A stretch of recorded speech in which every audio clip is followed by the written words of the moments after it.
You know, a wise man once told me, remember, switching to your pistol is always faster than reloading. and with Gaz's immortal words, we're going to take a look at the pistols in Valorant and compare them to the pistols in Counter-Strike Global Offensive. Let's go!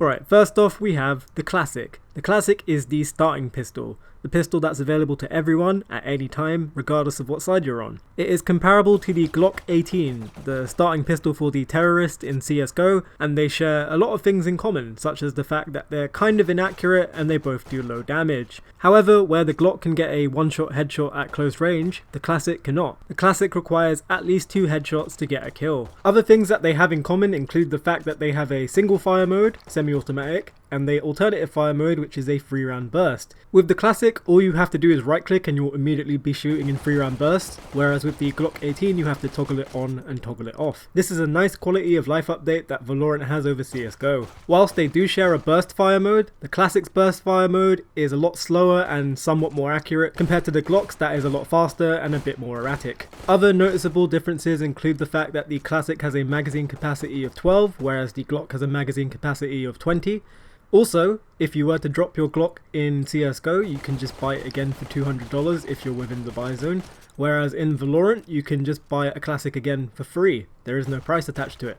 Overall, whilst these pistols might be lacking in firepower compared to some of the others that we're coming on to in a moment, they are very good in their own respective rights. When you're playing pistol rounds, you don't necessarily have to upgrade them, you can just buy armor in both of their respective games and play with them accordingly, as you'll still require 2 headshots to get a kill. You may also find yourself using the Classic or the Glock in eco rounds and half buys depending on how your game's going. However, you might want to upgrade these pistols to better alternatives in ecos or half buys, as you might have a bit more money.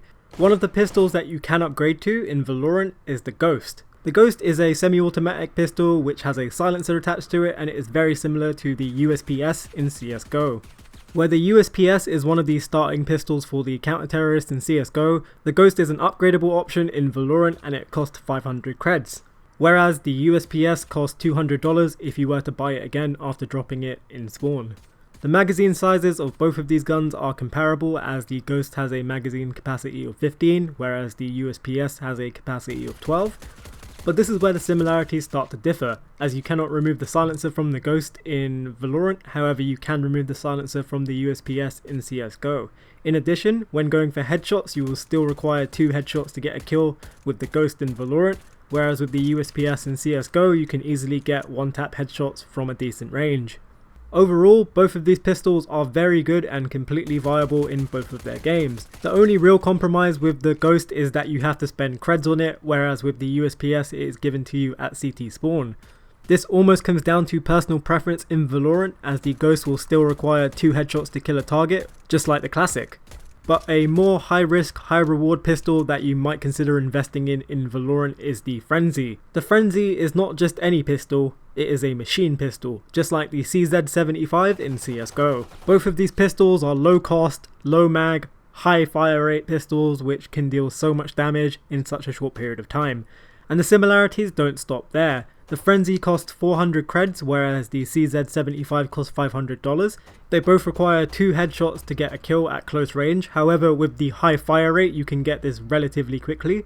But with a high fire rate comes a high rate of recoil. So this means you want to be using the guns at close range like I mentioned before, or if you're at a distance you have to tap, otherwise you're just going to end up getting bullets everywhere. Overall, both of these pistols are very fun to use and they both have the ability to shred their opponent to pieces in their respective games.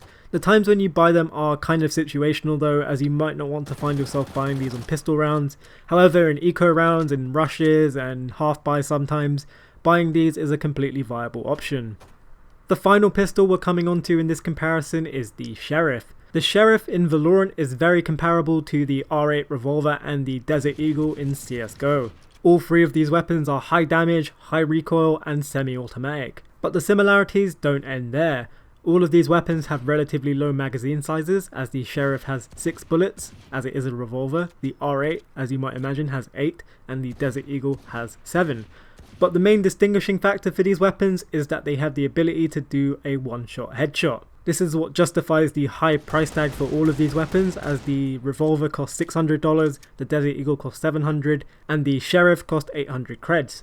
All of these weapons do suffer from one thing however, and that is damage drop off at a long range. With the R8 and the Desert Eagle, this isn't too much of a problem as they do have ridiculously high damage numbers, especially with the headshot. However, with the Sheriff, at a distance longer than 30 meters, you will require 2 headshots to get a kill, as the damage drop off is just that significant. It should be noted that the R8 Revolver has a fully automatic mode by right clicking.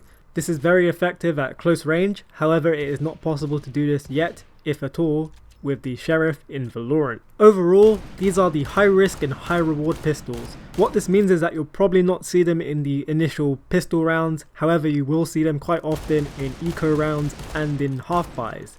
This is because these weapons are so powerful in picking off armoured targets, and it is so satisfying to nail a headshot with them. And with that, we come to the end of our pistol comparison. Let us know what you think in the comments down below. And while you're doing that, don't forget to leave us a like if you like this video. Don't forget to subscribe and follow us on our social media, especially the Twitch page, as we're going to be using that more often. Thanks for watching, and we'll catch you next time.